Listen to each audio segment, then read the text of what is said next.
जी नमस्कार दोस्तों, स्वागत है आप सभी का के एकेडमी यूट्यूब चैनल पर। आज का अपना एक छोटा सा टॉपिक है भारत में मंदिर निर्माण की शैलियाँ। आपको पता है भारत में लाखों मंदिर बने हुए हैं, लाखों मंदिर का निर्माण हो चुका है और लगातार मंदिरों का निर्माण हो रहा है। जो भारत के अंदर जो मंदिर बने हुए हैं या जो मंदिर बन रहे हैं, उन मंदिर निर्माण की जो शैली है उसके ऊपर हम लोग चर्चा कर लेते हैं। भारत के उत्तर की हम बात करते हैं। भारत के उत्तर के अंदर जितने भी मंदिर बने हुए हैं लगभग उनकी कौन सी शैली है। वैसे मुख्यतः मंदिरों की शैली की हम बात करें, मुख्यतः आपकी दो शैलियाँ, एक तो आपकी नागर शैली है और दूसरी आपकी द्रविड़ शैली है। तीसरी जो आपकी शैली है वो नागर और द्रविड़ शैली की एक संयोजन शैली है जिसका नाम है वेसर शैली। आपके सामने टॉपिक दे रखा है। वह शैलियों की बात कर रहे हैं तो पहली शैली होगी आपकी नागर शैली। भारत के उत्तर की बात करते हैं, हमारे देश के उत्तर की बात करते हैं। उत्तर में लगभग जितने भी मंदिर निर्माण का जो कार्य हुआ है वो किस शैली के अंतर्गत किए गए हैं, वो आपकी है नागर शैली। और दूसरी द्रविड़ शैली की हम बात करें, भारत के दक्षिण की बात करते हैं। दक्षिण में जो मंदिर निर्माण की जो शैली है आपके सामने दे रखी है। भारत के दक्षिण की बात करें, दक्षिण के अंतर्गत लगभग जो मंदिर बने हुए हैं वो आपके किस शैली के अंदर बने हुए हैं, द्रविडियन शैली बोल सकते हैं या द्रविड़ शैली बोल सकते हैं। और ये वेसर शैली कौन सी है? वेसर शैली का मतलब है नागर प्लस नागर शैली और द्रविड़ शैली की संयोजन शैली, दोनों को जोड़कर, दोनों को सम्मिलित करके जो एक मंदिर निर्माण कार्य किए जाते हैं वो आपकी कौन सी शैली है? आपकी वो वेसर शैली है। नागर प्लस द्रविड़, अगली शैली आपकी कौन सी बनेगी? वेसर शैली बनेगी। तो कुल मिला के आपसे यदि कोई पूछ लें कि भारत के अंदर जितने भी मंदिर निर्माण कार्य हुए हैं उनकी जो शैली है, उनकी शैली कौन सी है, तो आप बता सकते हैं भारत के अंदर जो उत्तर में जितने भी मंदिर निर्माण कार्य हुए हैं वो शैली आपकी कौन सी है? नागर शैली है। भारत के दक्षिण की बात करते हैं, दक्षिण में लगभग आपके मंदिर ऐसे होते हैं वो आपकी द्रविड़ शैली है। और तीसरी आपकी जो मंदिरों की शैलियाँ हैं मुख्यतः दो हैं, तीसरी आपकी नागर और द्रविडियन शैली की एक मिश्रित शैली है जिसका नाम है वेसर शैली। तो आज का अपना टॉपिक है जिसके ऊपर हम लोग चर्चा कर लेते हैं। टॉपिक आपका क्या है? आपके सामने दे रखा है भारत के मंदिर निर्माण की शैलियाँ। तो इसके ऊपर हम लोग चर्चा करें तो मैं आपको बता देता हूँ, भारत में जितने भी मंदिर हैं, मंदिर की मुख्यतः शैली आपकी कितनी है? शैली आपकी है दो। एक आपकी नागर शैली होगी। भारत के उत्तर भाग की बात करें, भारत के उत्तर भाग में लगभग जितने भी मंदिर निर्माण कार्य हुए हैं वो किस शैली के अंतर्गत किए गए? वो नागर शैली के अंतर्गत किए गए हैं। और हम बात करें द्रविड़ शैली की, द्रविड़ शैली भारत के दक्षिण भाग की तरफ जितने भी मंदिर निर्माण कार्य हुए हैं वो आपकी किस शैली के अंतर्गत किए गए? वो आपकी द्रविड़ शैली के अंतर्गत किए गए हैं। और तीसरी आपकी वेसर शैली की हम चर्चा करें, भारत के उत्तर में भी इसके मंदिर मिल जाएंगे, दक्षिण में मिल जाएंगे, क्योंकि नागर और द्रविड़ शैली दोनों का एक मिश्रित करके जो मंदिर निर्माण कार्य किए जाते हैं वो आपकी कौन सी शैली है? वेसर शैली। पूछे कि शैलियाँ कितनी होती है? वो दो है, नागर और द्रविड़। वेसर शैली है, उन दोनों की मिश्रित शैली आपकी वेसर शैली है। देखो आपके इसके सामने अगला टॉपिक, इससे जो वास्तुकला है मंदिरों की निर्माण की उसके ऊपर हम लोग चर्चा करें। भाई जो भारत देश की हम बात करें, देखो इसमें दे रखा है भारत देश में जो मंदिर वास्तुकला की जो दो प्रमुख शैलियाँ हैं, उत्तर में तो इसे नागर के रूप में जाना जाता है और दक्षिण में इसे द्रविडियन के नाम से जाना जाते हैं। भाई मंदिरों के निर्माण की जो वास्तुकला है, वास्तुकला की दो प्रमुख शैलियाँ हैं। कितनी शैलियाँ हैं? दो प्रमुख शैलियाँ हैं। उत्तर भाग की जो मंदिर निर्माण की जो शैलियाँ हैं वो आपकी शैली कौन सी है? नागर शैली है। और दक्षिण में द्रविडियन के नाम से आपका जाना जाता है, ये बात आप ध्यान रखना। और जो आपकी तीसरी शैली उसके ऊपर भी हम लोगों ने चर्चा की है जिसका नाम है वेसर शैली। जो वास्तुकला की हम बात करें उस नागर और द्रविड़ शैली का मिश्रण है, मतलब दोनों शैलियों को मिश्रित करके जो मंदिर निर्माण की वास्तुकला तैयार की जाती हैं वो आपकी कौन सी शैली है? वो आपकी वेसर शैली है। तीनों शैलियों की हम चर्चा कर लेते हैं। किस शैली के अंतर्गत आपके मंदिर निर्माण कार्य कैसे होता है वो आपके सामने दे रखे हैं। सबसे पहले आपका नागर शैली दे रखा है। नागर शैली में जो जितने भी मंदिर निर्माण कार्य पूरे होते हैं उनके गर्भगृह के ऊपर, नीचे वाला जो गर्भगृह का भाग है उसके ऊपर का भाग होता है वो आपका एक रेखीय होता है। ध्यान रखना, नागर शैली में बने मंदिरों के गर्भगृह के ऊपर का जो भाग होता है वो एक रेखीय शिखर होता है। उस भाग का क्या होता है? आपका एक रेखीय शिखर होता है। और आपकी दूसरी है द्रविड़ शैली। द्रविड़ शैली में जो मंदिर होते हैं आपके, उसका आधार भाग तो आपका होता है वर्गाकार। ये बात ध्यान रखना, जो आधार भाग होता है वर्गाकार होता है।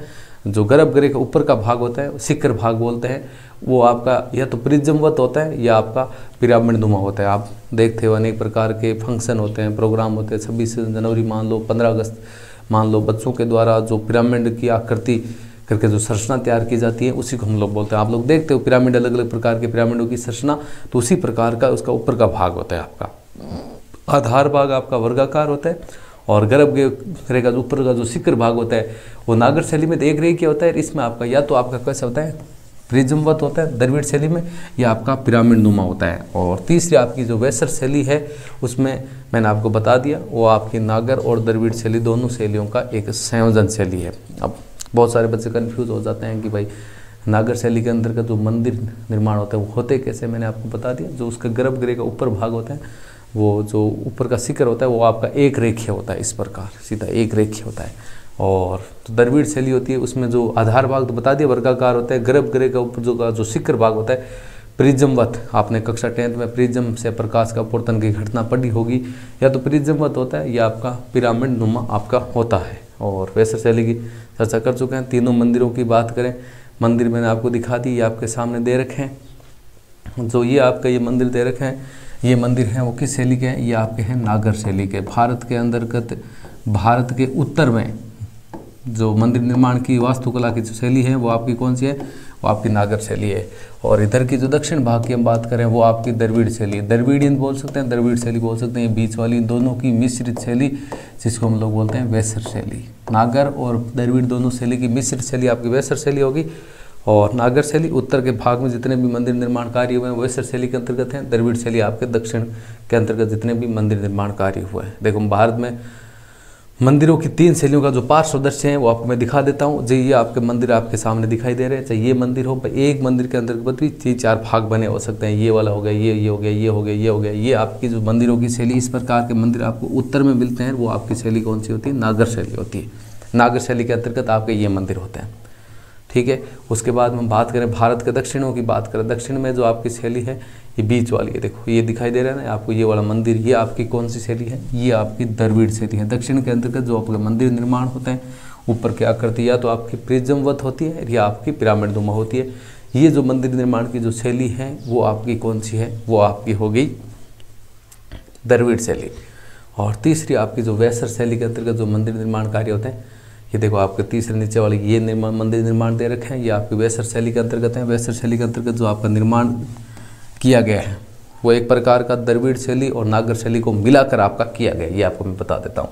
अब मंदिर निर्माण आपने देखा होगा, उसके अंतर्गत जो मंदिर का अलग अलग भाग होते हैं उनमें क्या होता है आप देखते हो, अलग अलग भागों के नाम क्या होते हैं वो आपको पता होना चाहिए, वो मैं आपको बता देता हूँ। वैसे जैसे देखो आप अलग अलग होते हैं, जैसे नीचे से बात कर लो या ऊपर से शुरू कर लेते हैं, जहाँ से शुरू कर लेते हैं जहाँ से आपको बढ़िया तरीके से याद हो जाए। सॉरी हम चर्चा कर लेते हैं अपनी ऊपर से ही, ऊपर से शुरू करते हैं। तो जो सबसे ऊपर का भाग होता है वो आपका ध्वज होता है, वो तो आपको सबको पता है। ध्वज के नीचे का भाग होता है उसको हम लोग बोलते हैं कलश। ध्वज के नीचे वाला भाग आपका कौन सा हो गया, कलश के ऊपर आपका ध्वज लगा होता है, कलश के नीचे आपका हो गया कलश के नीचे जो एक चारों तरफ ऐसे वर्गाकार एक भाग तैयार किया जाता है जिसको बोलते हैं आमलक बोलते हैं, उसको क्या बोलते हैं आपका आमलक बोलते हैं। और आमलक के नीचे थोड़ा सा एक अंदर की तरफ ऐसे भाग लिया जाता है, अंदर से देखो ये ऊपर उभरा हुआ भाग है, उसके बीच के नीचे वाला भाग है ना उसको बोलते हैं आपका गिरवा, उसको क्या बोलते हैं, गिरवा बोलते हैं। एक मंदिर निर्माण कार्य किए जाते हैं, आप देखते हो साइड में से ये देखो छोटे छोटे ऐसे मंदिर निर्माण की तरफ से ऐसे बनाए जाते हैं, जिसे ऊपर एक मेन डिजाइन बनाई जाती है, उसी प्रकार से आसपास मंदिर जैसे खड़ा करते हैं उसके पास में छोटे छोटे डिजाइन बनी होती है, उसको बोलते हैं आपका उरुस रंग बोलते हैं, उसको क्या बोलते हैं, उरुस रंग बोलते हैं। जैसे ये इसका आधार भाग है, गर्भ भाग है, उसके भाग से लिया गया जो ये भाग होता है ना, ये से इसका क्या हो गया, शिखर हो गया, ठीक है।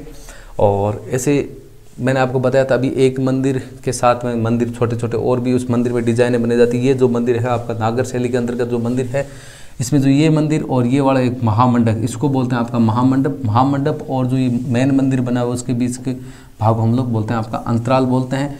ये आपका महामंडप हो गया, ये मेन मंदिर शिखर बना हुआ है, इसके बाद में ये महामंडप हो गया।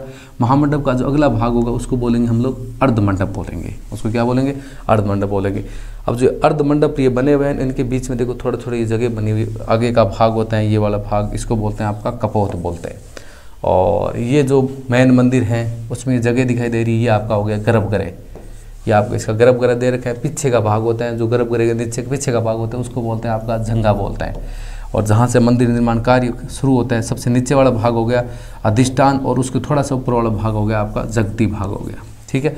और जो दूसरा महामंडप के नीचे वाला जो भाग है जिसमें आपका रिक्त स्थान दे रखा है उसको बोलते हैं आपका गवाक्ष बोलते हैं। उसको क्या बोलते हैं? आपका गवाक्ष बोलते हैं। और मंदिर के जो आगे का भाग होता है उसको बोलते हैं आपका मस्तूरक बोलते हैं। जहाँ से मंदिर, जैसे आपका जहाँ से हम लोग प्रवेश करते हैं, सीढ़ियाँ बोल सकते हैं, उन सीढ़ियों के पास वाला जो भाग है उसको क्या बोलते हैं? आपका मस्तूरक बोलते हैं। ये देखो आपके इसमें मंदिर में अलग अलग भागों के आपके नाम दे रखे हैं भाई। लगभग आपको पता होना चाहिए इस मंदिर के अलग अलग भाग है, उनको बोलते हैं क्या है। जैसे ऊपर ध्वज हो गया, ध्वज के बाद में आपका कलश हो गया, कलश के बाद आमलक हो गया, गिरवा हो गया, उरुसंग हो गया, ये इधर का भाग सिकर बोलते हैं, ये बीच में अंतराल हो गया। और जो दूसरा भाग बनेगा ये महामंडप होगा, महामंडप का अगला अर्धमंडप होगा, अर्धमंडप का अगला आपका कपोत हो गया।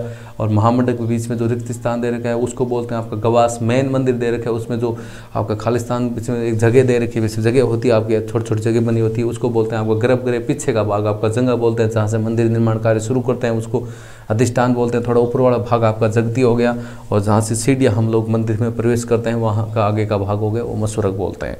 तो ये था आज का अपना टॉपिक, भारत में मंदिर निर्माण की शैलियाँ। मैंने आपको बता दिया मुख्यतः आपकी 2 शैली है, नागर शैली और द्रविड़ शैली।